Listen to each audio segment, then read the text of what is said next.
Muling nagbabalik ang Pinoy Karera Sports at iba pa. Karera gabay, giya tips at analisis para sa masa. Karera na naman kaya ihanda na ang ballpen at programa. Mag-review, mag-isip sa bawat takbo at galaw. Sana ay matapat sa tamang diskarte mo'y magtagumpay. Bayang karerista, lagi ang laban, tuloy-tuloy lang ang saya.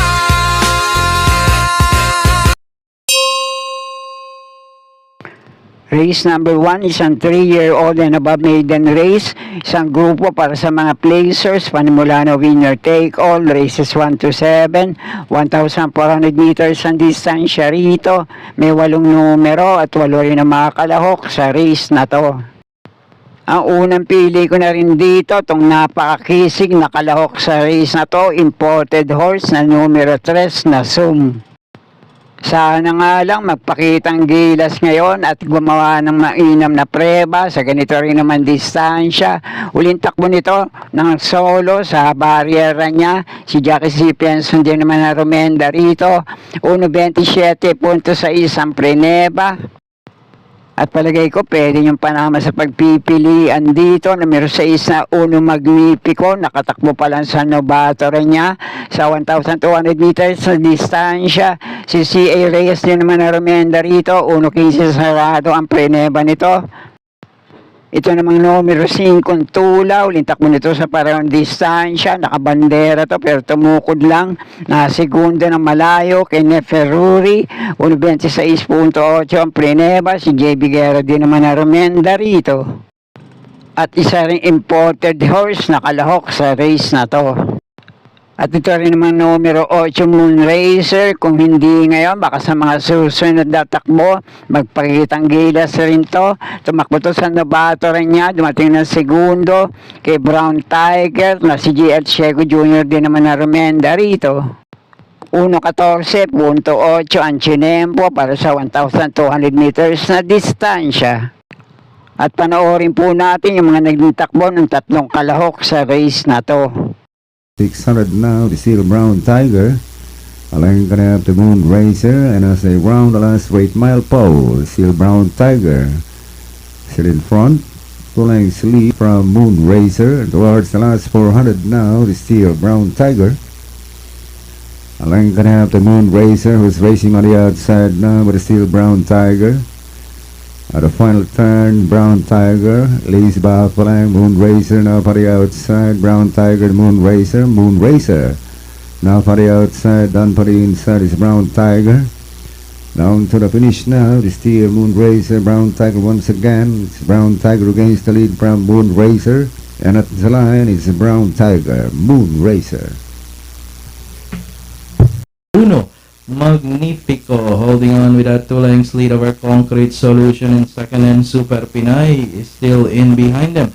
Traveling towards the last 600, it is still Uno Magnifico. Here comes a challenge coming from Concrete Solution racing on the outside, and Super Pinay still running at the tail of the field as they turn for home. We have Uno Magnifico still leading the field by 3/4 of a length. Here comes Concrete Solution now applying pressure on the outside, and Super Pinay. And down the stretch they come. It is still Uno Magnifico now back to 2 lengths lead over Concrete Solution. Super Pinay, Uno Magnifico now about to win the race. And finally, Uno Magnifico, Concrete Solution, Super Pinay. There she goes, Zoom with a good start.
Race number 2, panimula ng pick 6, races 2 to 7, 1,200 meters naman ang distansya rito.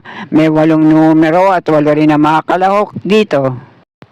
Sa race naman na to, ang unang pili ko na rin dito, mababa na rin sa grupong lalabanan ngayon, numero 5 Petron, 1.27 puntos ang preneba na to, na huling takbo sa 1,400 meters na distansya. Si Jackie AP Asuncion din naman na remenda rito, na tercera kila Megan Maxine at Spaghetti pababa. At pumipreba rin to dati sa 1,200 meters na takbo niya, 14.8, na tercera to kay Mr. Manileñal at Hot Rod Hearts. At panigundo ko naman dito, hindi nga lang maino yung huling itinakbo nito sa 1,400 meters na distansya, nabugaw pa, may tulin, pwedeng mauna manalo ngayon, numero 7 Galloping Ghost. At kung bumalik lang ang buti nito, pwede rin naman makapanilat sa race na to. Pero muli, pamprimero ko pa rin dito, lamang malamang. Numero 5, Petron. Panigundo ko naman itong numero 7, Galloping Ghost. At kung may iba pa rin naman kayo kinukusunadang kalahok dito, kaya na pong bahala para sa mga discarding nyo. Okay po, thank you. At sa race number 3 naman ang panimulaan ng pick 5, races 3 to 7, 1,400 meters ang distansya rito. Isang 3-year-old and above maiden race, isang grupo para sa mga non-placers, may 9 na numero, couple entry, ang numero 4 sa race na to. Sa race naman na to, unang pili ko na rin dito, lamang malamang, malyayamado, siguro, numero 5 Sir Aladdin.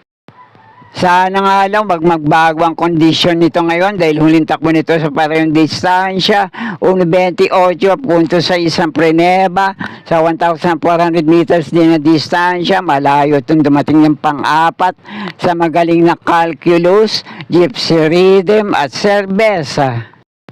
At kung sakali lang na hindi magandang itakbo, magkaroon ng aberya sa laban, ito numero 5 Sir Aladdin, lahat ng natitirang kalahok dito, pwede nyo panamayan sa pagpipilian.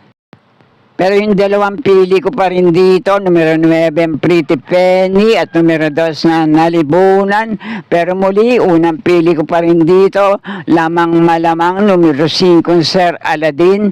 Pwede kong panama sa pagpipilian, numero 9 Pretty Penny at numero 2 na Nalibunan. At kung may iba pa rin naman kayong kinukonsunadang kalahok dito, kaya na pong bahala din magsama para sa mga discarding nyo. Okay po, thank you. At dito naman sa race number 4, ang panimulaan ng pick 4, races 4 to 7, 1,200 meters ang distansya rito, na may 8 numero at 8 rin na makalahok dito. At para naman sa race na to, unang pili ko na rin dito, malamang ito na rin na malyamado sa race na to, numero 2 na Best Shot. Panigundo ko naman dito, isa sa metuling kalahok sa race na to, pwedeng mauna manalo ngayon at makapanilat, numero 1 Medbase. At panersera panilat ko naman dito, numero 7, bumabaga, pero muli, primero ko pa rin dito, numero 2 na Best Shot. Panigundo ko naman ito, numero 1 Medbase, panersera ko, numero 7, bumabaga. Kaya na pong bahala para sa mga discarding nyo sa race na to. Okay po, thank you. At nasa race number 5 na tayo, 1,200 meters din ang distansya rito, na may 8 numero at 8 rin na makakalahok sa race na to.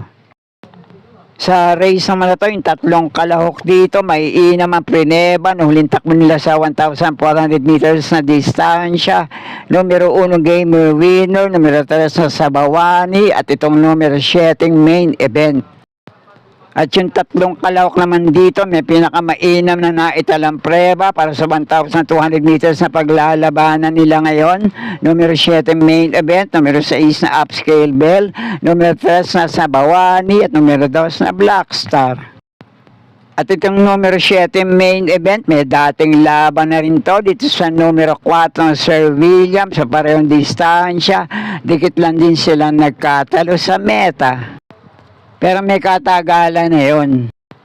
Kaya unang pili ko na rin dito, napupunto ngayon, numero 7 main event. Panigundo ko naman itong derimating kalahok sa race na to. Baka makapanood ng boxing sa harapan. Numero 3 na Sabawani. At kung may pa rin naman kayong kinukursunadang kalahok dito, pwede rin naman, basta kursunada nyo, kayo na pong bahala magsama para sa mga diskarte nyo. Okay po, thank you. At nasa penultimate race number 6 na tayo, 1,200 meters ang distansya rito, na may 8 numero at 8 rin ang mga kalahok dito. Sa race naman na to, ang pampremero ko naman dito, baka ito na rin ang malamado sa race na to, numero 4, Bontay Shore. Uling takbo nito sa parehong distansya, si JB Hernandez din naman na Romenda rito, 1-13 sarado ang Preneba, malayo nga lang na segundo kay C. Rice, at sa laban niya na yon, tinali niya sa datingan, ito numero 6 na heavyweight. At sa dating takbo rin naman ito sa parehong distansya, may tagumpre ba ito, 1-12.6, dumating ng panlima kay Velvet Hayes. Panigundo ka naman dito sa metuling kalahok sa race na to, numero 8, Morning After. At panersero ko naman, numero 7, Mang Nano. Pero muli, unang pili ko pa rin dito, numero 4, Bontay Shore. Panigundo ko naman ito, numero 8, Morning After. Paneresera ko, numero 7, Mang Nano. Kaya na pong bahala para sa mga diskarte nyo sa race na to. Okay po, thank you. At nasa huling karera na tayo para sa araw ng Biyernes, race number 7, last race paratingan, 1,200 meters ang distansya rito, na may 8 numero at 8 rin ang mga kalahok sa race na to. At para naman sa last race paratingan, sa magandang laban naman to para sa mga kalahok sa race na to. Kaya kung kumukursunada kayo rito, llamado man o dehado, pwede rin naman. Kayo nang bahala magsama para sa mga diskarte nyo. 4 ang pili ko rito. Pamprimera ko rito ngayon, itong numero 2 na Sunny Nature. Panigundo ko naman itong numero 6 na Passailing. At panersera ko, numero 8 yung Imperial Queen. Pandehado panilat ko sa race na to, numero 1 Marquis Angel. At gaya ng sabi ko, kung may iba pa rin man kayong kinukursunadang kalahok dito sa last race paratinga, kayo na pong bahala din magsama para sa mga diskarte nyo. At sana'y muling matapat sa tama yung mga pili at kursunada para sa araw ng Biyernes. Good luck po sa inyo lahat, happy racing, at maraming salamat po. Subscribe, like and share, Pinoy Carrera Sports at iba pa. And please click the notification bell icon for new video updates. Thank you.